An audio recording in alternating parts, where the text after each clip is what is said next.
We're going to go from A to Z on this shit. Step one, men and women are different.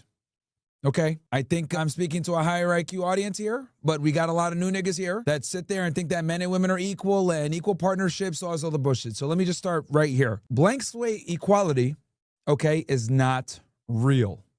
Gonna say that again. Blank slate equality that progressives and feminists subscribe to, in egalitarians, is not real. And the reason why it's not real is because men and women are fundamentally different from a biological intrinsic perspective that for the most part is extremely predictable and natural to human order. So that's number one. Understand that men and women are different. Now that we've established that men and women are different, let's get into how are they different. Women have a trait called hypergamy. And this is a trait that's kind of changed definitions, right? First, it was the ideology of marrying up. Now it's, what we've kind of colloquially used as open hypergamy, but the bottom line is simply this. It is the process of women marrying up in social and dominance hierarchies, okay? And it's extremely important for you guys to understand that this is one of the most fundamental differences between men and women, okay? This is one of the biggest fundamental differences because men, for the most part, do not marry or get into relationships with women based on their economic status, their ability to provision, their ability to protect, or any of that shit. Men mate with women for replication value. Are you hot? Are you going to give me healthy children? Are you not going to be a 304? Right? We're concerned with a completely different array of traits than women are. So men deal with women from a replication value perspective. Are you hot?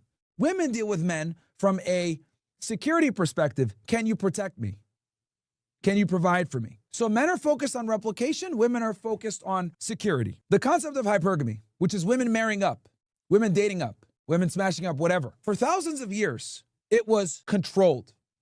What do I mean by this? Female nature is destructive if not controlled. Let me explain. If a woman cheats on a man and has another child, right, that will have severe consequences on not just herself and the child, but also on the man. If a man has an affair, the damage isn't going to be as destructive, okay? Women cheating is far less forgivable, or let me go further. It's unforgivable, while male cheating can be forgiven because when a man cheats, we cheat for different reasons than why they cheat.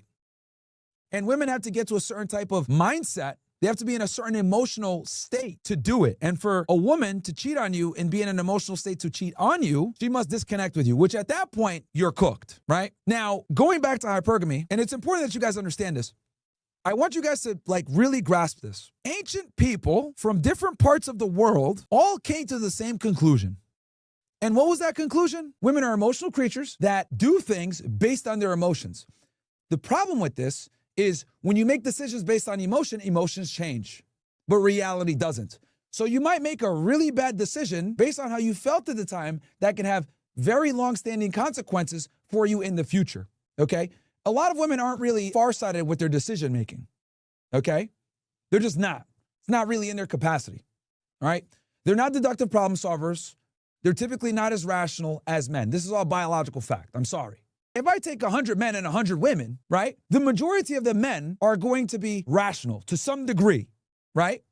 Versus if I take 100 women, only a minority of them will be rational to the same degree. Does that make sense? And we have to operate on generalities here because generalities is how the world works. And I really want you guys to hammer that home. Since the beginning of human history and time, every major religion, every group of people have all established that women are stupid and they need men to lead them, and women need to be subordinates, otherwise society crumbles, okay? Now, what we have here, which I explained to you guys what hypergamy is, there's something called open hypergamy.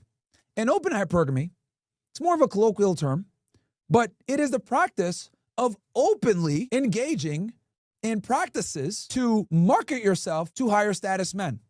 Now, open hypergamy is a relatively new thing because of the advent of social media, okay?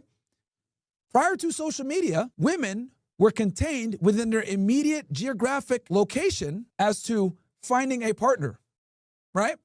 In the 1950s, a girl pretty much had to pick a guy from her local area, okay? It was very difficult for her to have access to, let alone speak to, higher status men and have certain opportunities. Now, don't get it twisted. Hypergamy was always there, but women weren't able to exercise it to the same degree. The other thing I also want to say is that back in the 1950s, we had constraints on female hypergamy. Well, Myron, how did we have constraints on it? Well, we had shame. We had fathers, right? We had a society that basically reinforced certain values, right? So all of these different things, these social paradigms, were in place to protect women from themselves, okay? This all started to erode in the 1960s with the invention of birth control, the free love, open love movement, rock and drugs, right? Basically, the 1960s were one of the most transformative decades in America. Actually, I would say it's probably the most transformative decade in American history. We're talking civil rights, we're talking immigration reforms, we're talking feminism, free love. The 1960s was the beginning of what we're dealing with now, okay? And a lot of people will sit there and tell you that the goal of feminism was for women to be equal to men. And I'm here to tell you guys that that might have been, right, and I'm being extremely charitable here, that might have been the intent of the first wave feminists. But what feminism is now, it's not about equality. It's about eliminating conventions that keep women in line. I'm gonna say that again. Feminism is no longer about equality. It's about eliminating conventions that keep women in line. It's the destruction of the nuclear family. It is the stripping of male authority while still making him responsible. It is the creation of family courts that are lopsided in a woman's favor. It is Duluth model legislation that favors women in domestic violence situations. It is believe all women.